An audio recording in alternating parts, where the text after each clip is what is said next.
What's good, everyone? Welcome back to the channel. This is Biscoot, and today we're reacting to another Finding Sky video. This one is actually an older one that she's posted about 6 months ago about how identity politics hurt the LGBT community, which, as someone who has seen a bunch of identity politics in my life, I can tell you that it's most certainly bothersome, to say the least. Now, the main reason I'm reacting to this one is I just wanted to see some of the older stuff that she made in hopes that I would be able to give a little of my perspective on the whole thing. I've reacted to a few of her videos before, although my most recent one didn't really do as well in views. Apparently the algorithm is weird. Let's just put it at that. So without further ado, before we get started, make sure you guys go check out her channel and her original video to show support, and then come back here and do the same. And let's see what we've got here. When gay marriage was legalized in 2015, this community saw its first wave of real acceptance. But then the they, thems, and zers showed up and extended LGBT to include half the alphabet. This was something that I personally witnessed, like, almost firsthand. There was this, let's call it rabbit hole. I'm not going to say exactly what it is, where a YouTube channel I was watching was noticing something weird that was happening in universities, where universities were handing out things pertaining to pronouns, right? Including the zer stuff, which the first time that I saw that stuff, I was like, why are universities doing this?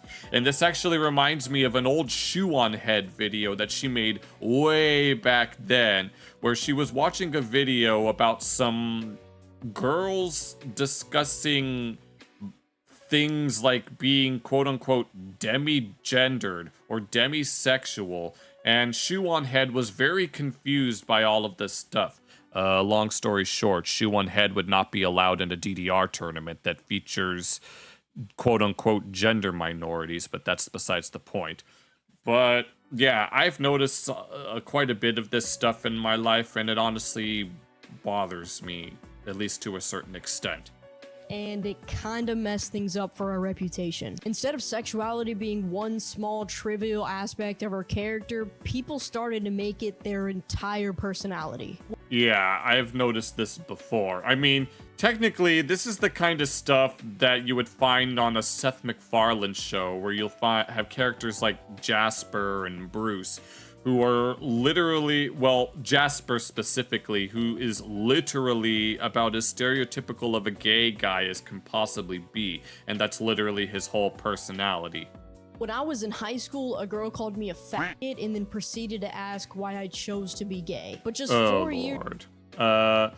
Thank goodness I've never had that happen to me. Granted, I've been closeted for a while because I wanted to be ace. Years later, that same girl changed her Instagram pronouns to she, they, and put bisexual in her bio. Oh, good lord. No shit that happened. I can imagine something like that happening. No. In my most recent upload, which was a Brad Palumbo reaction, I mentioned Candace Owens, who went from being far left to being far right, believing Jews invented dinosaurs to trick Christians into not believing in the Lord. And that seems exactly to be the case with what happened to this girl that she's talking about. Only it's the other way around. You could never convince me that girl's anything more than an empty vessel mindlessly absorbing whatever opinion is most popular at the time. Once the fact that there are only 2 genders becomes mainstream again, she'll delete the pronouns and put God is love in her bio and— Oh my god, no, literally what I just said about Candace Owens. You have all of these people, I don't even know who they think they are or who they actually are, but you'll have these people that will go from like one extreme to the other like it's no big deal, as if a middle ground is simply impossible. No, Finding Sky made a video like not too long ago, long after this one was uploaded, where she shared a tweet of someone who was like all for the LGBT stuff and gay marriage, and then went to the complete opposite side and basically calling it abominable, to say the least. And it's like, these people clearly do not believe in the concept of the middle way and moderation. Instead, because being a trad wife is trending. It's obvious to me that LGBT has become some sort of social contagion. I don't believe for a second that girl ever actually believed she was bisexual. I think some of her friends claimed to be queer and she didn't want to feel left out.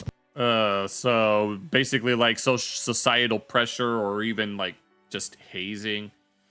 There was a term for that where you have some friends and then you pressure the peer pressure. That's what it is. I was like, pressure, peer pressure. Yeah, you have all this peer pressure where your quote unquote friends want you to do something that you don't want to do because it allows you to fall into the in crowd, quote unquote. It's like with smoking, I guess.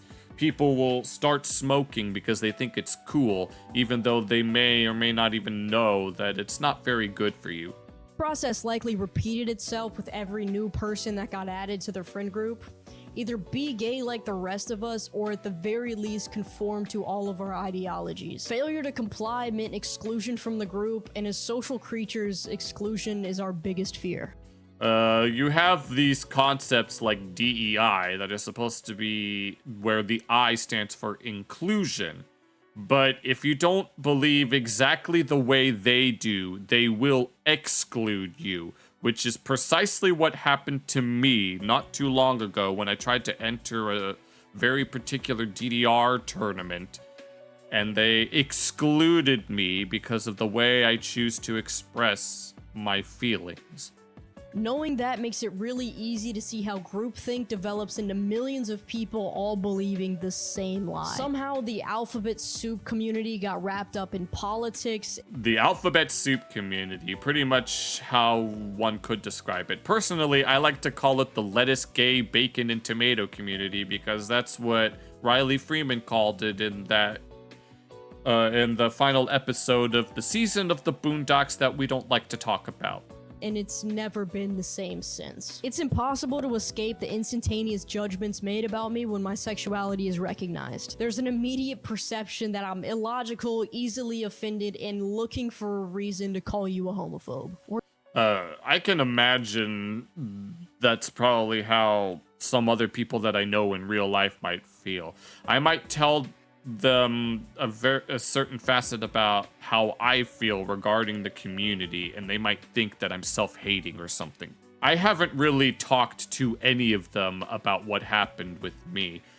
I haven't even responded to them. They sent me an email detailing why I was being excluded. I made a response video, but I sort of pussied out and decided not to send it to them in hopes that they would just find it on their own. But I'm hoping that sometime soon someone will be able to bring it up because I'm honestly too afraid. I know I shouldn't be afraid of such things. I should just speak my mind and face the consequences. But if anyone knows about what happened with the most recent event of that gym bro caving to the quote-unquote woke mob, I might have to learn a lesson from that.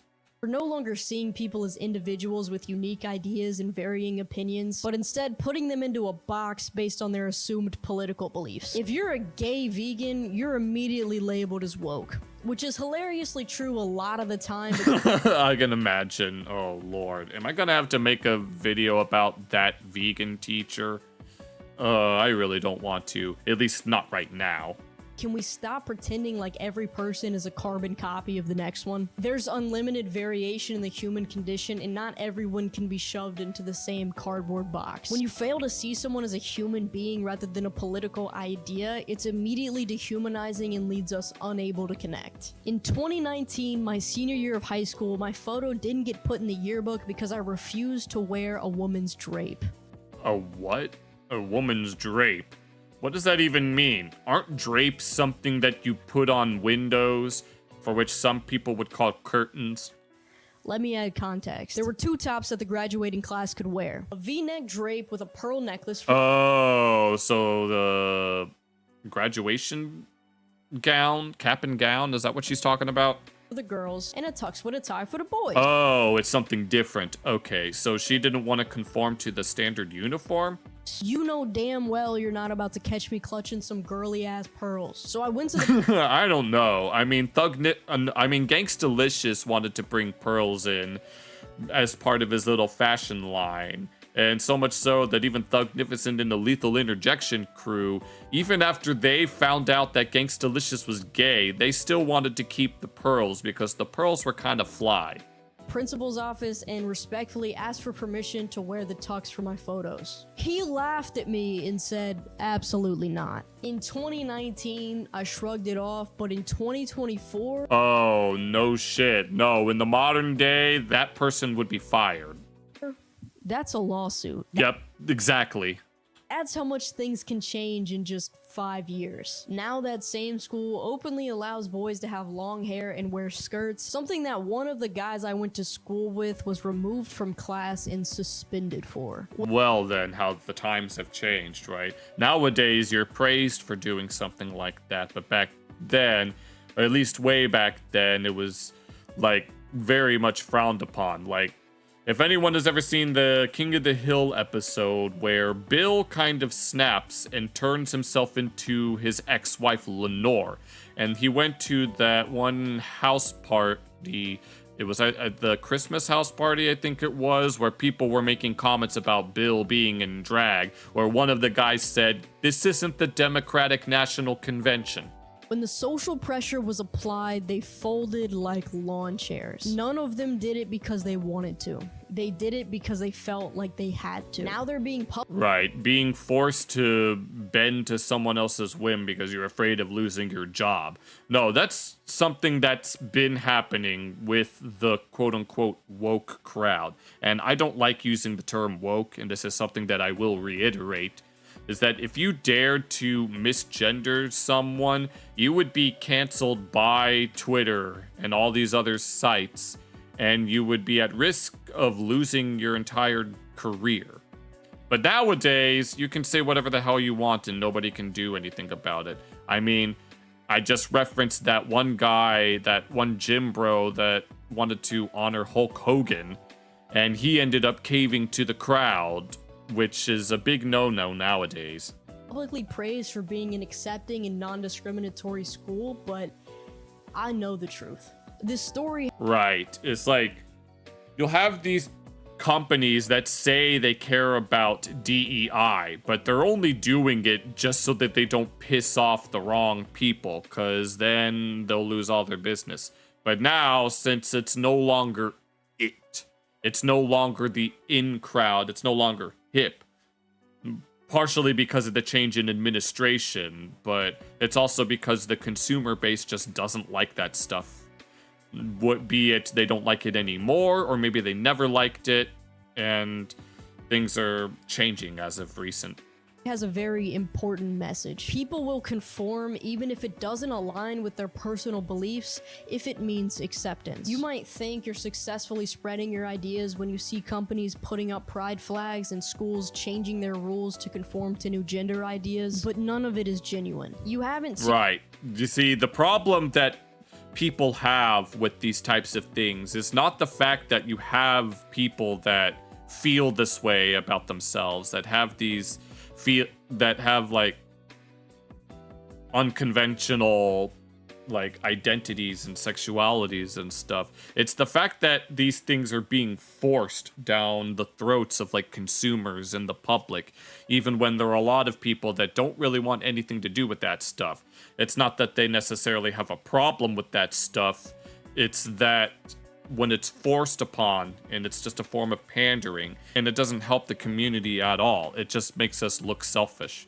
Successfully change their beliefs about anything, you've merely given them incentive to lie. People will both literally and figuratively put on a mask in order to blend in and avoid confrontation. Millions of people have disagreed with woke culture this entire time, but you didn't know it because they made it impossible for them to voice their honest opinion without the threat of being ostracized or deplatformed.